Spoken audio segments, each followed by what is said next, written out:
Fala pessoas, tudo certo com vocês? Estou aqui de novo, professor Nozinho, para mais um vídeo sensacional do nosso canal e nós damos agora aquela sequência maravilhosa. Sim, já começamos a falar do que?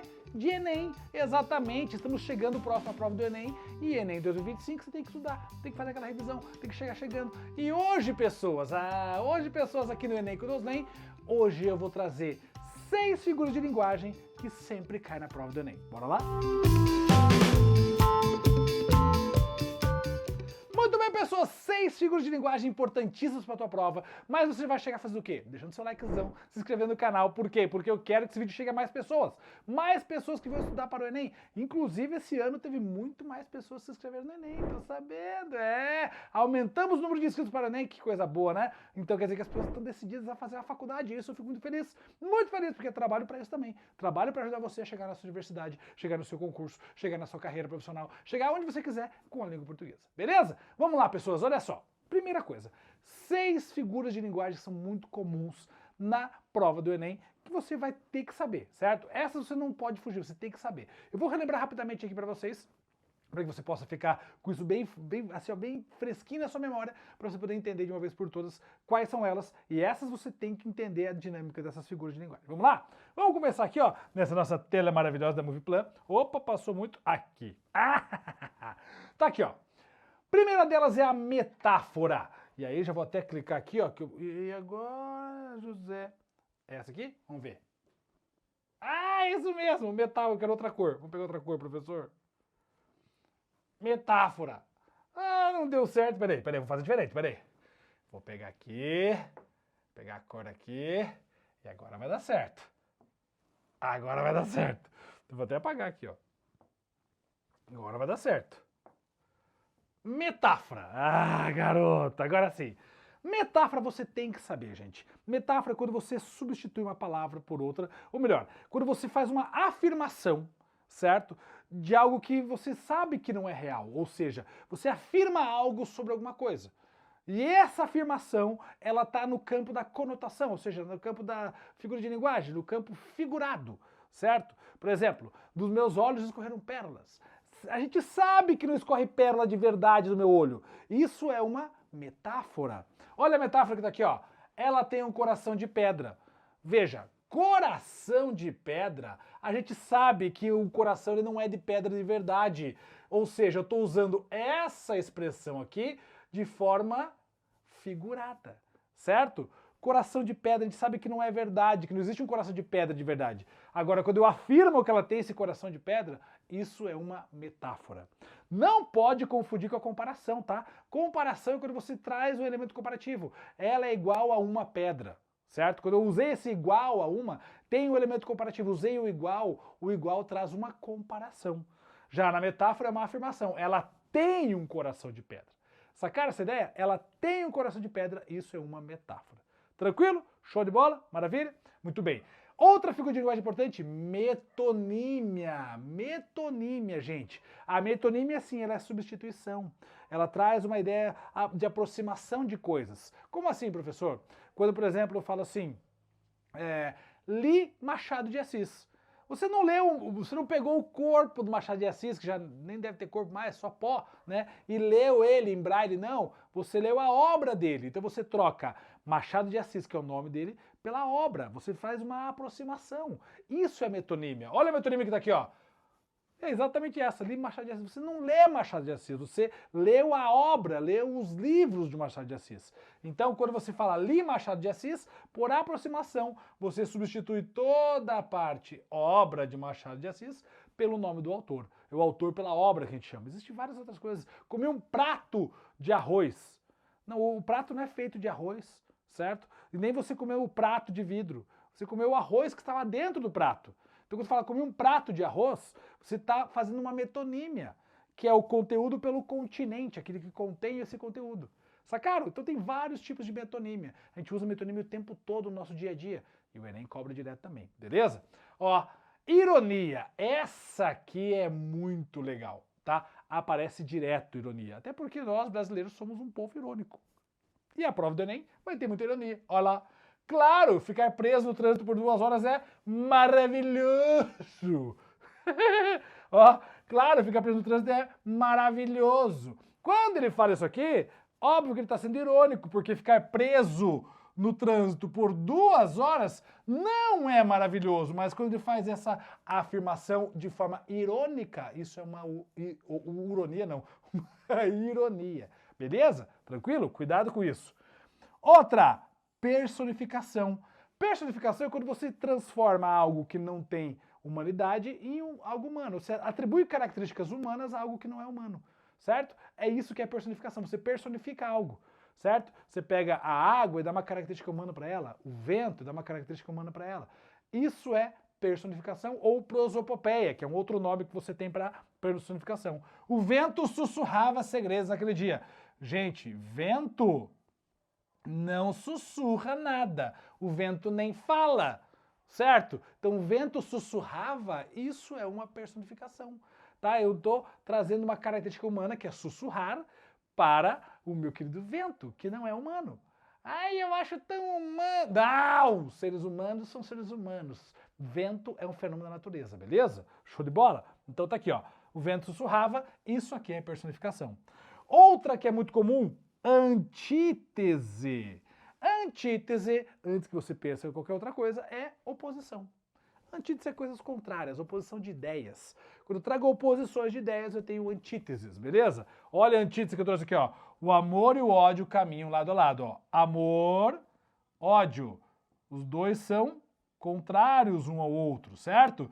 Então eu trouxe antítese, caminho lado a lado, certo? Então essa estrutura aqui eu construí uma antítese. Outra figura de linguagem bem recorrente. E hipérbole. Então tá aqui, nossa sexta figura de linguagem. Chorei um rio de lágrimas. Hipérbole. Hipérbole é exagero. Todas as vezes que eu exagero, ai, eu vou morrer de sede. É, quando eu estou exagerando, isso é uma hipérbole, beleza? Hipérbole é exagero. Então tá lá, ó, hipérbole, chorei um rio de lágrimas. A gente sabe que isso aqui é impossível, né? Ai, não, eu choro rios, eu bebi litros, eu ri litros. Tudo é hipérbole, tudo é exagero, beleza? Então, essas são as principais figuras de linguagem que aparecem no Enem. Vamos lá? Metáfora, metonímia, ironia, personificação, antítese, hipérbole. 6 figuras de linguagem que são as mais comuns. Mas é óbvio que eu não podia deixar de trazer para vocês também o quê? Questões que essas figuras de linguagem aparecem.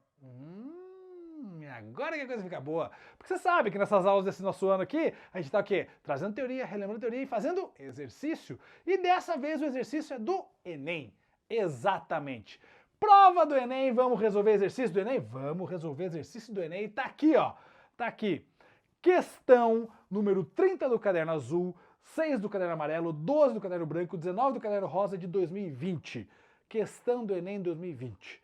Vamos resolver? Então vamos lá. Como você sabe, o Enem gosta de trazer vários textos e você não vai ter nada diferente daqui, você vai ter texto aqui também. Tá lá, ó. Para nós, a rua é um campo de batalha. E aí tem uma moça aqui colocando a máscara, né? Você pode ver que tem alguns respingos aqui que dão a entender que é talvez até um sangue, tá? Beleza? Então aqui nós temos a nossa imagem, que é o texto verbal, parte escrita, e não verbal, a parte da imagem, ou seja, um texto misto. Uma campanha publicitária que é muito comum no Enem, tá bom? Tranquilo? Show de bola. A partir desta campanha publicitária, nós temos então a pergunta. E o comando da questão diz assim, ó. Essa campanha de conscientização sobre assédio sofrido pelas mulheres nas ruas constrói-se pela combinação da linguagem verbal e não verbal. Vou fazer agora para você. A imagem da mulher com o nariz e a boca cobertos por um lenço é a representação não verbal do... Então ele está perguntando que o que aqui, ó, é a representação verbal, não verbal do quê? Primeiro, percebe que ela tá com um olhar assim, ó, meio que tipo, tô indo pra batalha? Tá percebendo isso? E ela tá colocando aqui como se fosse um dos instrumentos de batalha dela. Já viram aqueles filmes de guerra que os caras aparecem, tipo, apertando o cinto, apertando colete, amarrando tênis? Aqui vai uma referência mais antiga, para quem é da minha idade vai lembrar. Lembra do Rambo? O Rambo foi longe, né? Ó, podia até jogar uma foto do Rambo aqui, a edição podia ser legal essa aí, jogar uma foto do Rambo. O Rambo, ele tinha uma faixa vermelha que ele colocava na testa quando ele ia pra batalha, e ele amarrava e fazia... E daí ele ia pra luta, entendeu? Esse era o Rambo. É da minha época, Sylvester Stallone. Aqui ela tá fazendo mais ou menos o mesmo movimento, aqui ó, tá se arrumando para a batalha, para ir para a rua, para ir para a guerra, porque viver nas ruas é uma guerra para as mulheres, beleza? Então, o lenço é a representação verbal não verbal do quê? Vamos lá. Silêncio imposto às mulheres que não podem denunciar o assédio sofrido. Letra B. Metáfora de que as mulheres precisam defender-se do assédio masculino. Letra C. Constrangimento pelo qual passam as mulheres e sua tentativa de esconderem-se. Letra D. Necessidade de que as mulheres têm de passarem despercebidas para evitar o assédio. Letra E. Incapacidade das mulheres protegerem-se da agressão verbal dos assediadores. Então, esse movimento dela botar o lenço, que eu acabei de falar aqui, é como se ela estivesse se preparando para a guerra, para a batalha, é o silêncio imposto às mulheres. Ela está silenciando ou ela está meio que se protegendo aqui, certo? Ela está se preparando para se defender. Percebe que isso aqui, como eu trouxe algumas referências para vocês, dos filmes de guerra, que tem lá os caras se arrumando para a guerra, tem uma referência e tem uma relação meio que... É uma figura de linguagem aqui, tá? É uma figura de linguagem, tá? Afirmando que ela está se protegendo para a batalha com esses elementos. Se é uma afirmação isso aqui, gente, tá querendo dizer sobre o silêncio das mulheres, elas... Tudo bem, eu sei que muitas vezes, meninas, acontece isso, né? Tem muita gente que quer silenciar vocês, e não pode mesmo. Mas será que essa campanha aqui é uma campanha para silenciar as mulheres? Creio que não. Não me parece ser. Parece ser o contrário disso. Denunciando algo, certo? Então, o silêncio imposto às mulheres aqui para mim não cabe, tá? Aqui não cabe. Depois, metáfora de que as mulheres precisam defender-se do assédio masculino. Ela não está se protegendo, se colocando várias coisas para se proteger? Aqui, ó, me parece que pode ser essa alternativa, tá? Vou deixar um ponto aqui do lado, ó. Beleza? Constrangimento pelo qual passam as mulheres a sua tentativa de esconderem-se. Aqui é um constrangimento ou não? É do tipo, armem-se para a batalha, mulheres. Então, não vejo constrangimento, tá? Aqui, essa foto não vê constrangimento. Pode ver que os olhos dela é um olho também de quem está indo para a luta. Necessidade que as mulheres têm de passarem despercebidas para evitar o assédio? Não, aqui é um movimento para que as mulheres vão à luta, falem, coloquem para fora, né, não sejam mais assediadas. Incapacidade de as mulheres, não, aqui não tem nada de incapacidade porque aqui é totalmente empoderamento, não tem incapacidade aqui. Então, gente, o que sobrou para nós? Metáfora de que as mulheres precisam defender-se do assédio masculino. É essa a nossa resposta. Perceberam que eu tenho a metáfora na parte não verbal aqui? Sacaram? E aí tem que lembrar das referências que eu trouxe para vocês. A referência da guerra, da batalha, que é o que as mulheres passam muitas vezes no dia a dia. Infelizmente. Certo? Então tá aí, ó. Beleza? Essa é a nossa análise aqui. Metáfora. Show de bola? Letra B. Próxima questão? Vamos para mais uma questão? Vamos ver. Agora é uma questão zona gigante. Questão 44 do caderno azul, 7 do caderno amarelo, 16 do caderno branco, 38 do caderno rosa de 2021. Vamos ver o que diz essa questão? Tem um texto gigante, a gente vai ler esse texto com vocês aqui da forma mais agilizada possível, tá? Naquele tempo, Itaguaí, que como as demais vilas arraiais e povoações da colônia, não dispunha de imprensa, tinha dois modos de divulgar uma notícia. Ou por meio de cartazes manuscritos e pregados na porta da Câmara e da Matriz, ou por meio da matraca. Eis em que consistia este segundo uso. Contratava-se um homem por um ou mais dias para andar as ruas do povoado com a matraca na mão. De quando em quando tocava a matraca, reunia-se gente e ele anunciava o que lhe incumbiam. Um remédio para as sezões, umas terras lavradias, um soneto, um donativo eclesiástico, a melhor tesoura da vila, o mais belo discurso do ano, etc. O sistema tinha inconvenientes para a paz pública, mas era conservado pela grande energia de divulgação que possuía. Por exemplo, um dos vereadores desfrutava a reputação de perfeito educador de cobras e macacos. E, aliás, nunca domesticara um só desses bichos, mas tinha o cuidado de fazer trabalhar a matraca todos os meses. E dizem as crônicas que algumas pessoas afirmavam ter visto cascavéis dançando no peito do vereador. Afirmação perfeitamente falsa, mas só devida à absoluta confiança no sistema. Verdade, verdade, nem todas as instituições do antigo regime mereciam o desprezo de nosso século. O alienista de Machado de Assis. Muito bem, eu gosto do Machado, que ele já chega botando o dedinho na ferida. Bom, primeiro, gente, talvez você não sabe o que é matraca. Matraca é tipo não sei se na cidade vocês têm aquelas pessoas que passam vendendo algodão doce ou sorvete, e eles têm uma madeira, que eles têm um espaço em cima que eles podem pôr a mão, e tem um ferrinho assim, ó, e eles mexem assim, ó, tac, tac, tac, tac, tac, tac, tac, tac, tac. Esse ferrinho bate, tac, tac, tac, tac, tac, tac, tac, tac, tac. Já viram isso?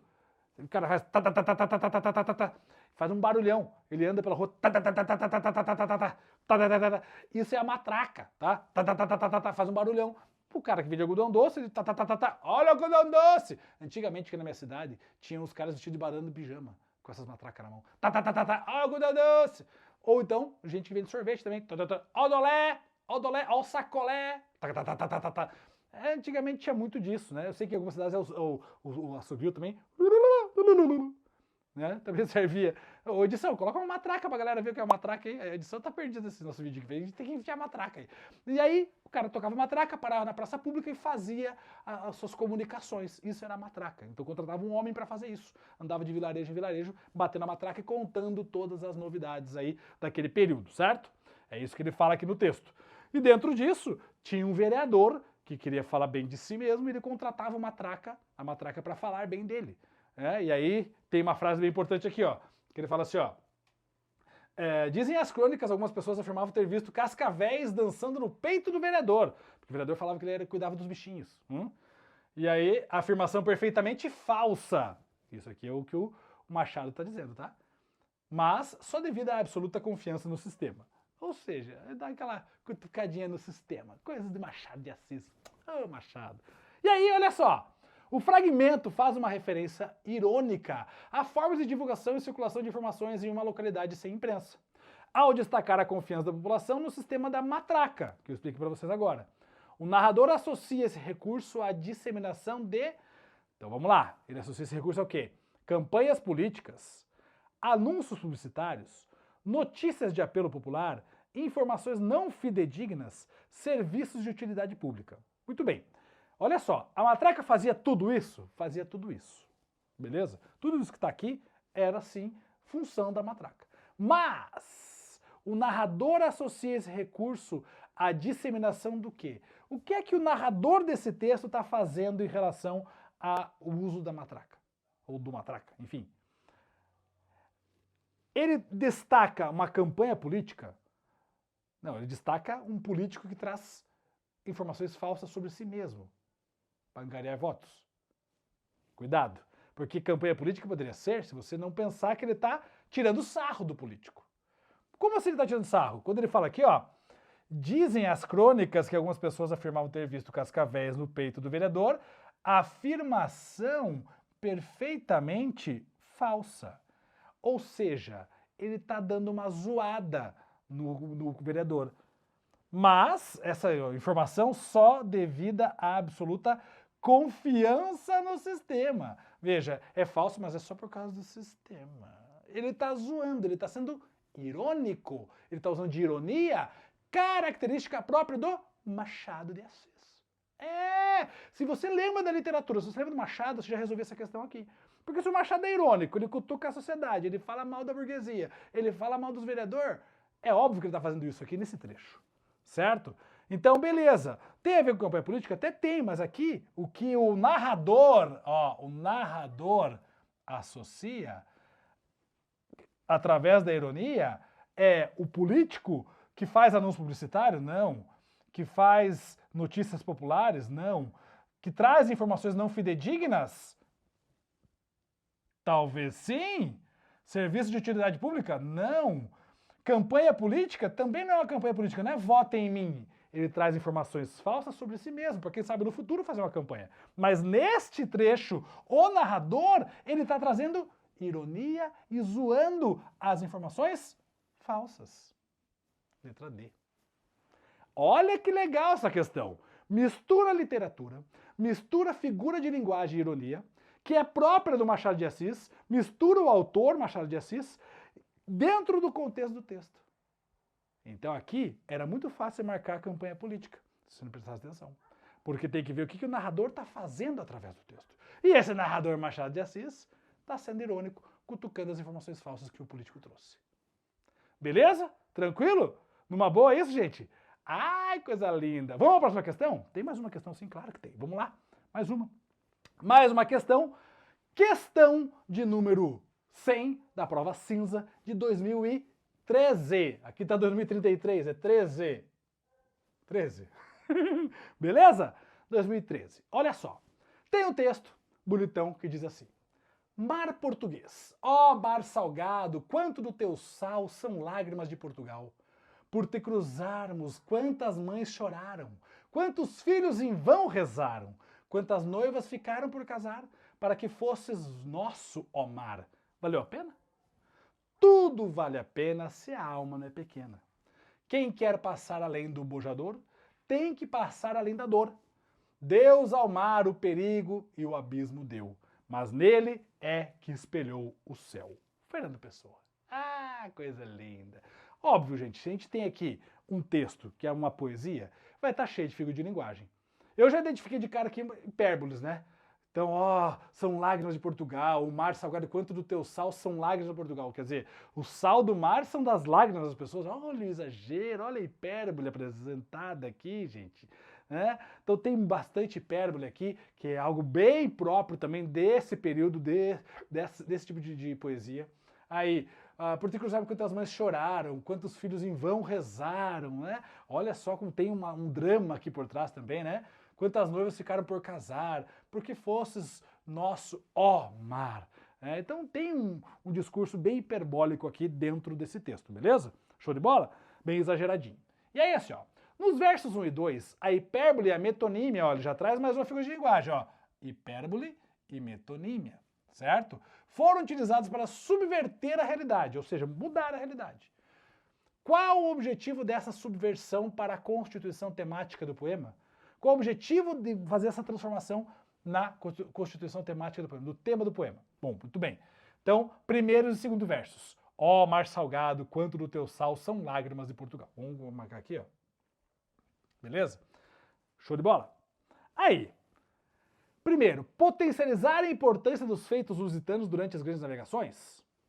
Pode ser, porque como tem essa coisa hiperbólica, né? Ai, quantas pessoas ficaram, rezaram, outras não casaram. Oh, meu Deus, mar, por que você fez isso? Olha, se você quer passar pelo pojador, tem que passar pela dor. Tudo é enaltecendo, certo? Enaltecendo. Aí, criar um fato ficcional ao comparar o choro das mães ao choro da natureza? O choro das mães vem depois, né? Porque te cruzarmos quantas mães choraram, tá aqui. Criar um fato ficcional ao comparar o choro das mães ao choro da natureza. Será? Não me parece ser isso, porque tá focado nos dois primeiros aqui, né? Ó mar salgado, quanto do teu sal são lágrimas de Portugal. Então tá focado em Portugal e não nas mães. Tudo bem? Então aqui eu já vou dizer que não é, tá? Não tem a ver com as mães não, beleza? Reconhecer as dificuldades técnicas vividas pelos navegadores portugueses. Fala de dificuldade de navegação aqui? Nada a ver, já era.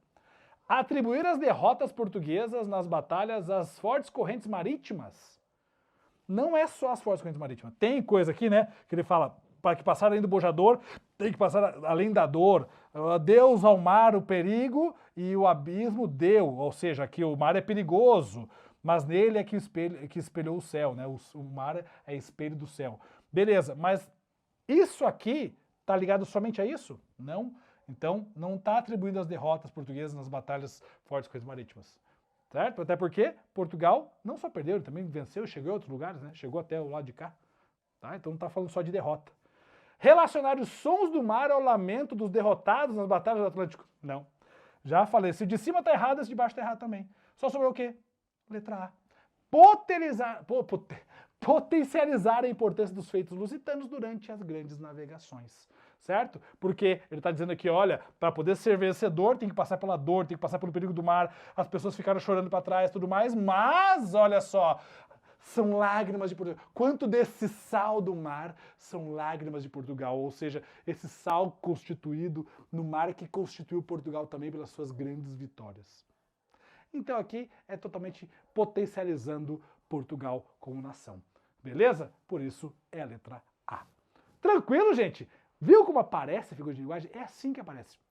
Perceberam que eu tenho textos literários, dentro dos textos literários apareceram as figuras de linguagem, e eu também tenho textos que não são literários, que foi o caso da primeira questão. A primeira questão trouxe o quê? Trouxe uma questão de uma publicidade, né? Uma peça publicitária, que não tinha a ver com a literatura, mas também tinha figura de linguagem. Então é dessa forma que o Enem vai apresentar para vocês as figuras de linguagem, por isso que é importante saber essas 6 figuras aqui. Elas são mega importantes, você vai encontrar na prova, e elas vão te auxiliar sim a resolver as questões, como nos auxiliaram a resolver essas questões aqui.